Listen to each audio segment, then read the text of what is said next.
Mesdames et messieurs, bonjour. Cette semaine, j'ai l'agréable privilège de présenter votre journal hebdomadaire. Les reportages qui vous sont présentés ont été enregistrés sur place, images et sons, par notre ami Claude Delcourt. Le montage a été réalisé en grande partie par Maxime Donin, notre stagiaire pour l'instant. Nous les en remercions. En voici le sommaire. Nous commencerons par l'action de mécontentement du personnel de l'IME, le bois fleuri. Le reportage suivant nous conduira au mariage de Ève Jugan et Stéphane Lebar. Nous irons au lycée Desmoulins, qui s'est mobilisé pour le Téléthon. Noël arrive à grands pas, ainsi que la distribution des colis pour les aînés. Le dimanche 5 décembre se tenait un marché de Noël au marché couvert. Le Père Noël y avait pris place. Le cycloclub cathésien a tenu son assemblée générale le 5 décembre dernier. À la même date se tenait la commémoration de la journée nationale d'hommage aux morts pour la France de la guerre d'Algérie et des combattants du Maroc et de Tunisie. Et nous finirons le journal avec la diffusion de 2 épisodes des Familles tout écran, saison 3. Cette semaine, nous commençons notre journal avec l'action de mécontentement du personnel de l'IME, le bois fleuri, le manque de reconnaissance et de moyens, la difficulté de recrutement, entre autres, les a mis en colère. Ophélie Delbar, secrétaire du CSE central du 59, nous explique les raisons de leur grève. Nous sommes ici à l'IME, le bois fleuri. Votre présence, je pense, va s'expliquer, mais je vais d'abord vous demander de vous présenter brièvement. Alors, moi, je suis Ophélie Delbar, je suis secrétaire au CSE central de la page 59.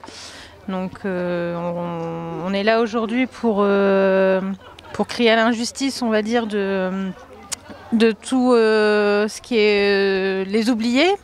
Donc oubliés notamment du Ségur, puis ensuite de tout ce qui est revalorisation salariale. Le médico-social, ça représente la dernière roue du carrosse, on va dire. Donc on est toujours mis sur le côté. Et ce qui pose problématique pour le suivi de l'accompagnement des personnes qu'on suit au niveau des usagers. Énormément de difficultés de recrutement. Dû au salaire, dû aux problèmes de formation. Donc voilà, c'est un peu pour ça qu'on est là aujourd'hui. Bon, alors nous allons éclairer un tout petit peu l'opinion qui ne savent pas ce que c'est que le Ségur. Vous leur direz quoi? Ségur? J'ai pas compris.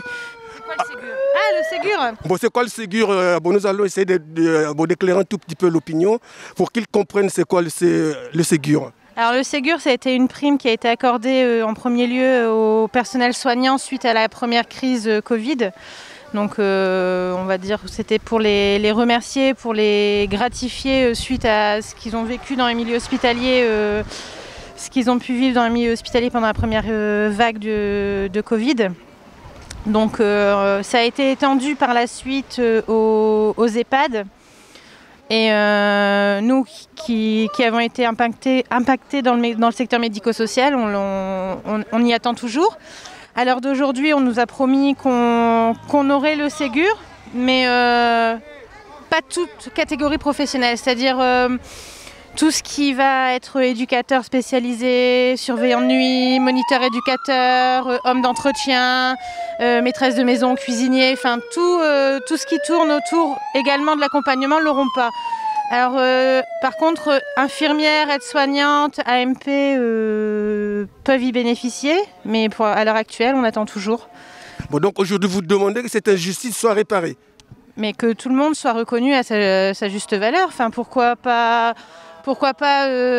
lui et pas moi, quoi. Donc pourquoi l'infirmière et pas l'éduc, pourquoi l'aide-soignant et pas le surveillant de nuit, alors qu'on fait tous le même travail, on est là pour l'accompagnement. L'accompagnement, il se fait partout, donc oui, c'est pas normal. C'est vrai qu'ils ont créé ce Ségur depuis un moment, et pourquoi est-ce qu'ils ne pensent pas à vous, quoi? C'est ce que vous voulez dire? Voilà, c'est ça.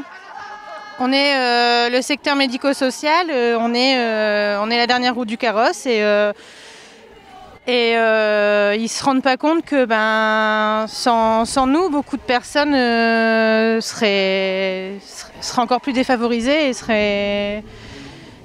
seraient voilà, hein? Voilà, oubliées aussi, ouais. Parce qu'en vous oubliant, je pense qu'ils oublient les personnes que vous accompagnez. Ah mais clairement. Bien ça. Clairement, oui, il y a un défaut d'accompagnement qui se crée, notamment les salaires bas et non revalorisés. On n'est pas reconnu à la juste valeur et au travail qu'on fait. Ça entraîne une grosse pénurie de recrutement, ce qui fait que en fait, plus ça vient, plus les conditions de travail se dégradent, parce que comme les fonctions ne sont pas reconnues, qu'on n'est pas payé à la juste valeur de ce qu'on fait, en fait on n'arrive même pas à recruter, ce qui fait que l'accompagnement en pâtit en fait. Et nous on ne peut pas supporter que les gens qu'on accompagne soient tributaires d'un gouvernement qui ne veut pas récompenser à leur juste valeur des salariés qui font au jour le jour un travail qui est compliqué et méritoire. Mais on le fait parce qu'on l'aime, mais on aimerait bien être payé en fonction de ce qu'on fait. Le reportage qui suit nous invite au mariage de Ève Jugan et Stéphane Lebar. Toute l'équipe de Beffroi Vision leur présente ses meilleurs vœux de bonheur.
Conformément à la loi, nous allons vous donner la lecture prescrite selon le code sur les devoirs et droits respectifs des équipes fidélité, secours, assistance.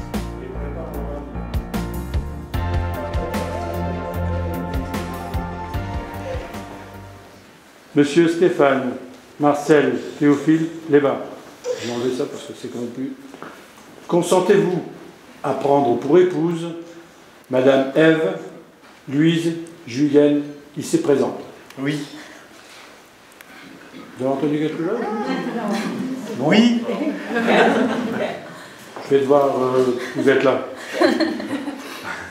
Vous allez voir la différence. Madame Ève, Louise, Julienne, consentez-vous à prendre pour époux Monsieur Stéphane, Marcel, Théophile, Lébar, ici présent? Oui. Faites attention, ça commence comme ça. Au nom de la loi et par les pouvoirs qui me sont conférés, je vous déclare unis par le mariage. Maintenant, vous pouvez l'embrasser.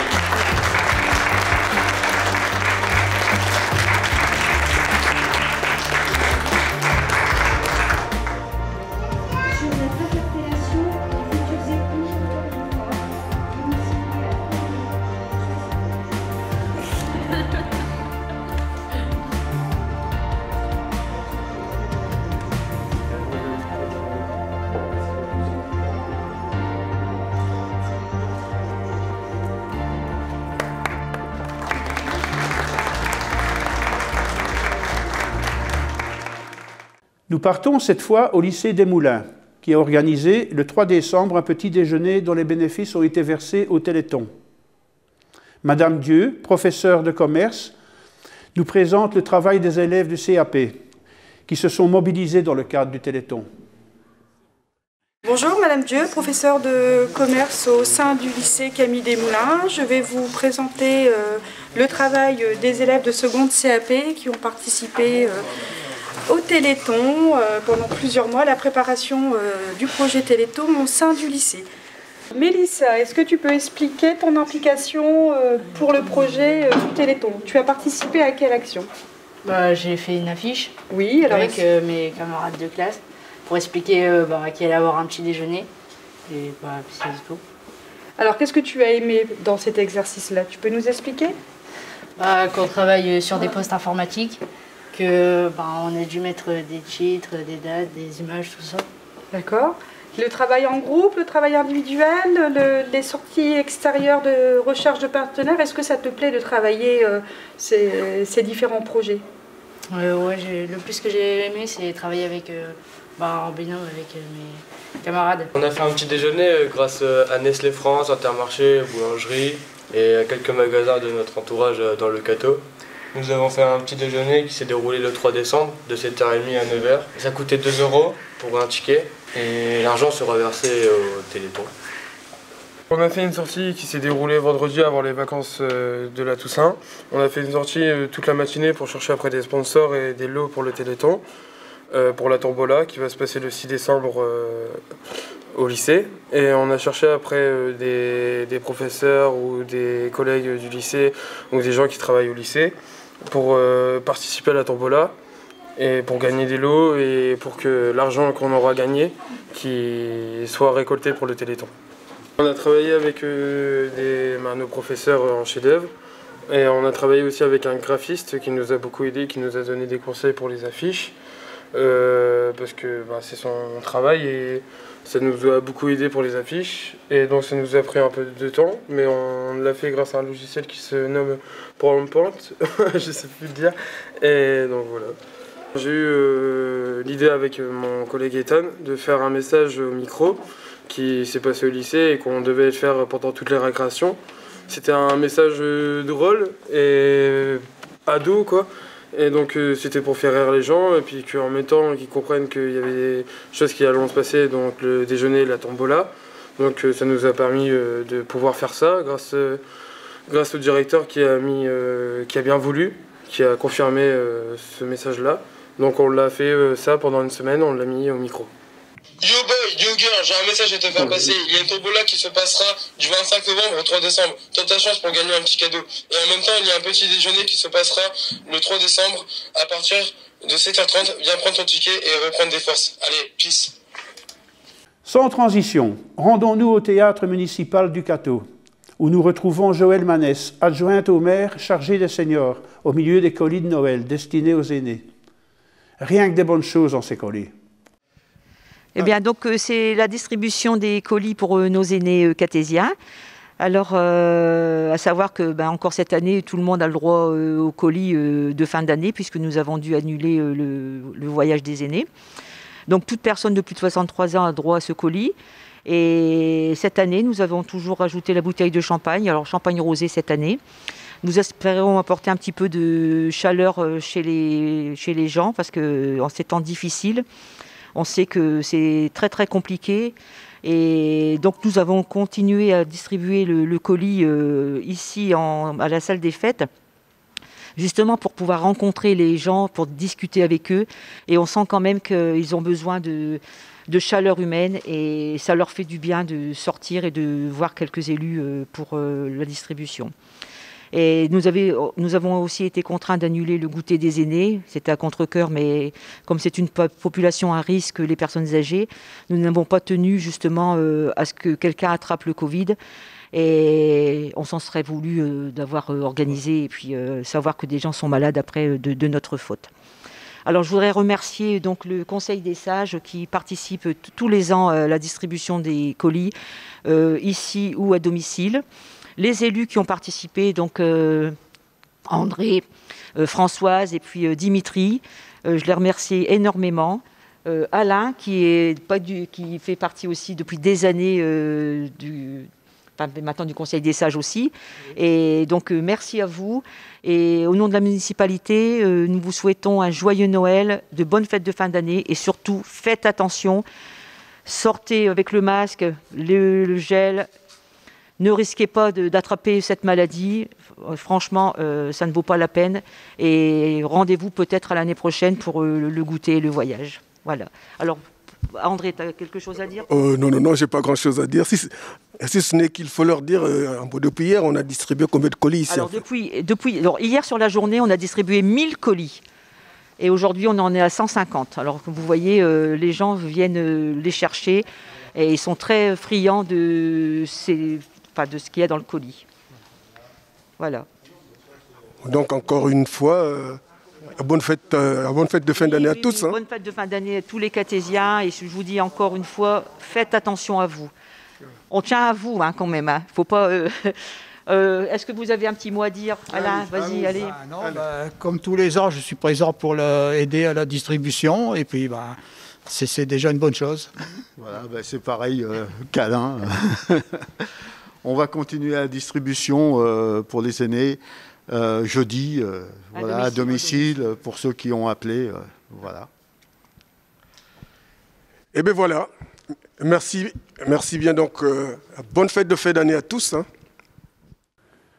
Le dimanche 5 décembre se tenait un marché de Noël au marché couvert. Françoise Campin, déléguée au commerce, nous y attendait pour nous en parler. Nous y avons également rencontré le Père Noël, qui accueillait les enfants sages, même les autres.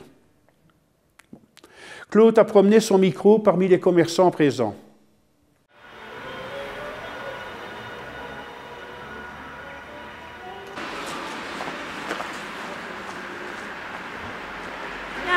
Bonjour à tous. Donc aujourd'hui, comme vous avez pu voir, nous avons donc amené un air de fête au marché couvert avec ce marché de Noël organisé donc avec les commerçants et en partenariat avec la ville. Je suis assez contente parce que nous avons eu beaucoup de commerçants qui ont répondu favorablement à notre demande, qui sont venus s'installer. Vous aviez un bel échantillon de toutes sortes de produits, de bouches également, de petits cadeaux.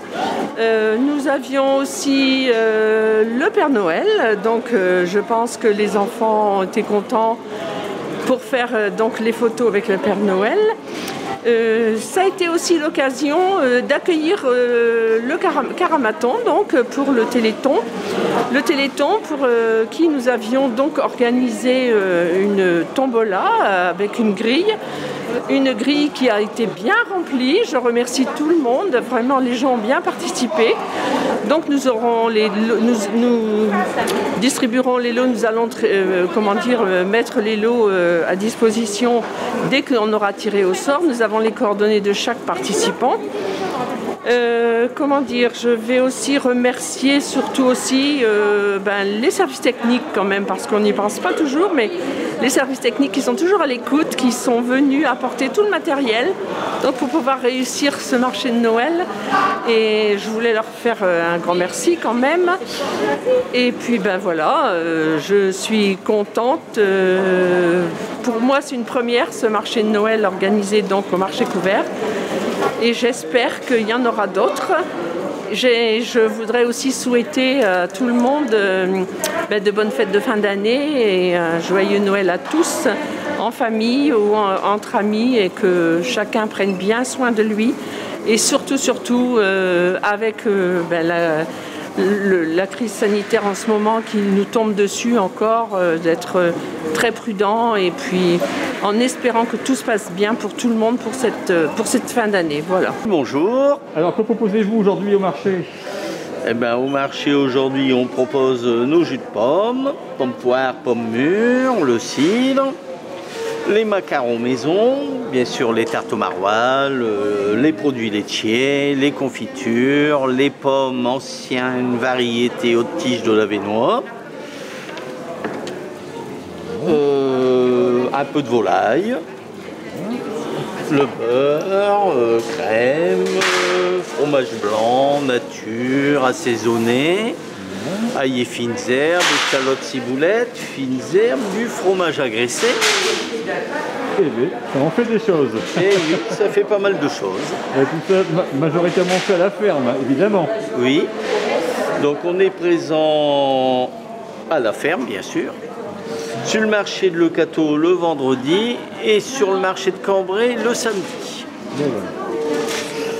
C'est un stand à ne pas manquer. Voilà. Un incontournable. Voilà. Bonjour. Alors, que proposez-vous sur le marché aujourd'hui? Alors aujourd'hui, j'ai tous mes produits traditionnels, poulet, pintade, canard, les maroilles, 2 maroilles, quelques produits de la ferme d'Onchi, la ferme François Onchi. Et je fais aussi la promotion de mes produits festifs, je dis pour les fêtes de fin d'année, Noël et Nouvel An. Donc vous avez les dindes, les pintades, les chapons, les poulardes. Traditionnel mais toujours agréable à retrouver. Voilà. Et on vous retrouve tout le temps sur le marché?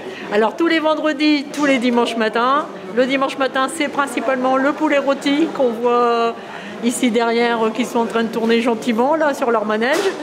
Et puis exceptionnellement, les volailles de fête seront à retirer le jeudi matin. Voilà. Moi c'est Achille Jean-Baptiste, donc je suis créateur et gérant de l'entreprise Des Éco-Végétales. Donc c'est écrit comme ceci. Des Éco-Végétales. Et vous venez de où? De Villers-au-Tréau. Ah. Donc c'est une petite entreprise qui a été créée cette année en février. Et ce qui consiste en fait à faire de la décoration végétale d'intérieur dans une démarche éco-responsable. C'est pour ça qu'il y a Des-Éco pour déco et démarche éco-responsable. Donc ici c'est des créations spécialement pour Noël. Donc tout est fait de manière artisanale avec des produits recyclés ou recyclables. Donc il y a principalement des couronnes en centre de table, des centres de table et des jacinthes de Noël. Voilà. Donc on essaye de faire des choses qui sont assez originales, pas encore été vues sur le marché, et à des prix raisonnables. Voilà. Alors donc pour les personnes qui ne pourraient pas venir ici, alors comment peut-on vous trouver alors? Alors pour l'instant il y a un showroom à Villers-au-Tréau qui peut être visité sur rendez-vous. Donc il y a une page Facebook, donc Des-Éco-Végétales, pour avoir tous les renseignements. Vous pouvez me joindre également par message sur Messenger et il y a mon numéro sur la page. Voilà. Madame la présidente de Carambaton, bonjour. Bonjour. Alors que faites-vous sur ce marché aujourd'hui? Sur le marché, on se tient à un stand pour le Téléthon. Donc on y vend du chocolat chaud, du vin chaud, du café, des gaufres et divers objets Téléthon. Et on vend des grilles, des cases à 2 €. C'est les commerçants du marché couvert qui se sont unis pour faire un panier garni pour avoir un gros lot pour le Téléthon. Bon, hélas, cette année encore, on ne peut pas organiser une grande fête. Hein. Non, je pense que là, vu la conjoncture, on n'aurait pas pu faire comme chaque année. On a fait des petits déjeuners ce matin, donc ce dimanche, on en a fait presque 70. Oui, on va rappeler précisément, donc vous avez livré des petits déjeuners à domicile, c'est ça? C'est ça, oui. Donc c'était 6 € par personne. On mettait 2 viennoiseries, une orange, une clémentine, des petites confitures, pâte à tartiner, du jus d'orange. Et on livrait ça entre 7 h et 11 h ce matin. C'est tout ce qu'on peut faire au mieux alors, malgré tout. Oui, après on essaie de continuer à soutenir la cause, mais avec différentes actions. Après on a fait pas mal de ventes de cases, on essaye de compenser. Alors moi c'est Noémie, aide-soignante au trèfle d'argent à Le Cateau. Et Mélissa, aide-soignante au trèfle d'argent au Cateau. Alors vous êtes ici au marché pour tenir un stand, mais de quoi? Alors nous avons confectionné avec les résidents des petits savons, avec des paillettes de savon de Marseille, une confection assez simple. Nous avons fait aussi des petits sachets de lavande et après quelques gourmandises, des sablés, des cookies et des roses des sables. Donc ça ne manque pas d'activité au trèfle d'argent, hein? Non, on ne s'ennuie pas. Voilà. Alors comment ça se passe là-bas? Tout le monde va bien? Oui, ça va très bien. Ça va. Ils vont bien, ça va. Bon, il faisait un petit peu frais aujourd'hui, ils étaient un petit peu réticents pour venir sortir, puisque c'est vrai qu'il fait très froid aujourd'hui. mais on les représente depuis ce matin. Voilà.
Le cycloclub catésien a tenu son assemblée générale le 5 décembre.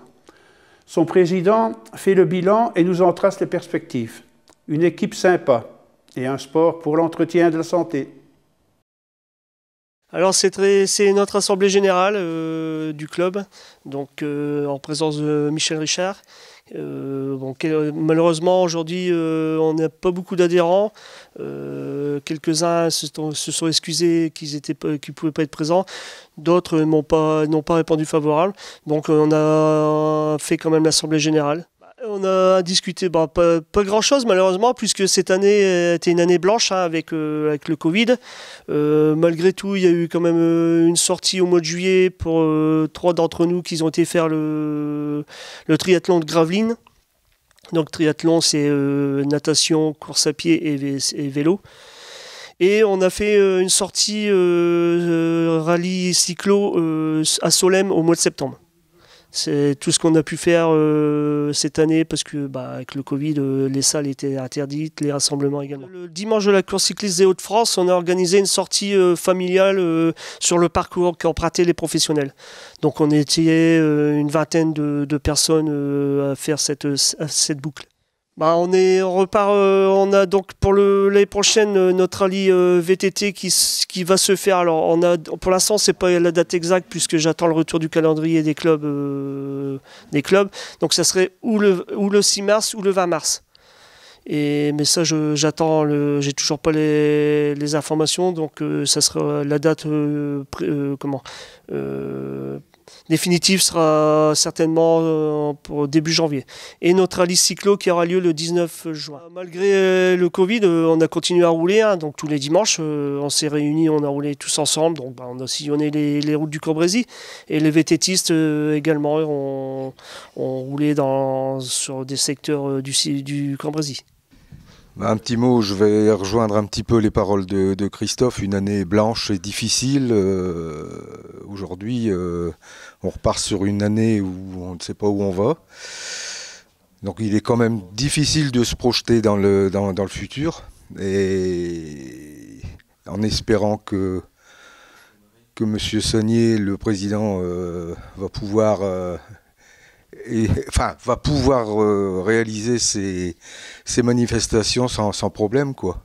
Bon, après, aujourd'hui, une assemblée générale où on ne dit pas grand-chose, parce qu'il n'y a pas grand-chose à dire, sachant que rien n'a été fait l'année dernière, donc en espérant, je le répète, que l'année prochaine sera un petit peu plus sportive qu'elle n'a été. Voilà. Le 5 décembre se tenait la commémoration de la journée nationale d'hommage aux morts pour la France de la guerre d'Algérie et des combattants du Maroc et de la Tunisie. Claude y était. Mesdames, Messieurs, en ce 5 décembre, nous faisons de cette journée nationale le rendez-vous de la fidélité. Fidélité dans l'hommage solennel rendu à toutes les femmes et à tous les hommes, civils ou militaires, qui sont morts pour la France, de 1954 à 1962. Fidélité aussi dans la reconnaissance, pour toutes celles et tous ceux qui ont porté les armes de la France. Fidélité dans le souvenir des victimes des tragédies de la guerre d'Algérie ou des combattants au Maroc et en Tunisie. Fidélité aussi par l'action de l'État et la reconnaissance à destination des rapatriés. Des soldats de métier, des centaines de milliers de jeunes hommes, appelés mais aussi rappelés souvent sous les drapeaux, des milliers de membres des forces supplétives ont servi et combattu. Près de 30 000 périrent souvent, loin de leurs attaches et de la terre nationale, mais aussi de leur famille. Souvent à l'âge où on doit construire sa vie. Cette journée leur est entièrement consacrée. Quand le bruit des armes s'est tu depuis longtemps, quand les plaies se sont lentement refermées, non sans laisser de profondes cicatrices, alors vient le temps de la mémoire et de la reconnaissance. Ce sont les propos tenus en 2002 par M. Jacques Chirac. Il résonne particulièrement aujourd'hui, le 5 décembre 2021, en cette journée d'hommage aux morts pour la France pendant la guerre d'Algérie et les combats du Maroc et de la Tunisie.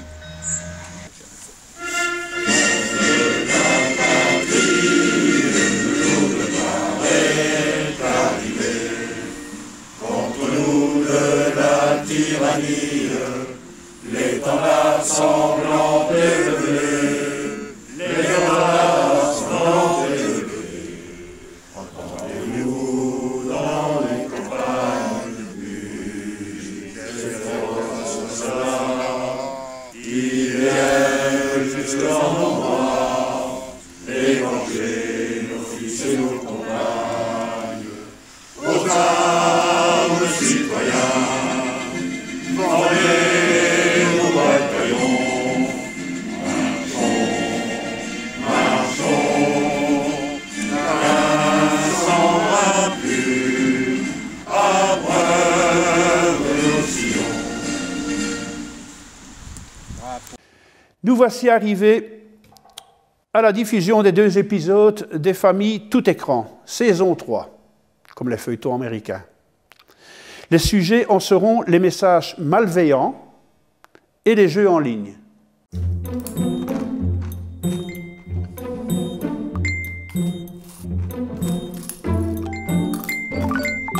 Houston, on a un problème!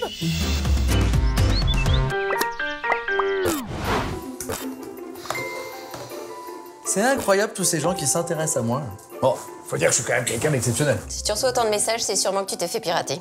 Mais non! Attends, regarde ce message de Cynthia. Erwan, j'espère que tout va bien, on sera toujours là pour toi. Tu t'es fait pirater. Et ben voilà, j'ai reçu la même arnaque. Ça dit que tu t'es fait agresser et qu'il faut t'envoyer de l'argent. Bon bah qu'est-ce qu'on peut faire? D'abord, tu signales le faux profil. La plupart des réseaux sociaux proposent cette fonction. Et ensuite, t'envoies un message à tous tes contacts pour les prévenir et les rassurer. Ok, ça marche. Eh mais attends, ça se trouve j'ai un homonyme? Bah ouais, un homonyme avec les mêmes amis. C'est super crédible. Bah. Quand vous surfez, pensez à activer vos dispositifs de sécurité. Restez vigilants sur l'usurpation d'identité sur les réseaux sociaux. Les pirates peuvent se faire passer pour vous ou un organisme officiel pour soutirer de l'argent par tous les moyens possibles, en instaurant un faux climat de confiance. L'usurpation d'identité est un délit pénal. Si on cherchait nos homonymes sur Internet. Ah, il est bizarre celui-là. Ah, celui-là aussi là. Attends. Reviens en arrière là. Ah, il est pas mal ça, Tawa. Oh mon roudoudou. Faut pas te vexer.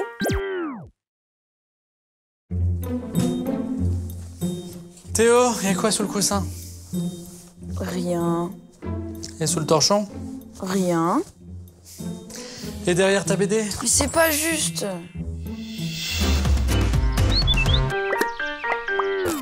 Théo, tu peux pas passer tes journées à jouer en ligne. Mais papa, c'est Strong Day, c'est trop bien. Mais c'est normal qu'on limite ton temps de jeu. Il faut que tu comprennes que c'est pour ton bien. C'est parce que t'as besoin de... Théo. Trouvé. Non mais déjà, hier soir, tu joues en cachette dans la cave. En plus, je déteste l'humidité. Pour ton équilibre, il faut que tu joues à des jeux en vrai, avec des vrais gens. Pas des orques baveux couverts de pustules. Mais non, on adore les orques baveux. Ça te dirait qu'on organise un escape game à la maison avec tes amis? Lesquels? Bah je sais pas moi, c'est ton jeu là. T'es sûr? Bah oui mon grand. Salut, c'est ici l'escape game. C'est par là. Bonjour monsieur, j'espère que la maison est grande parce qu'on était 75 à être connectés.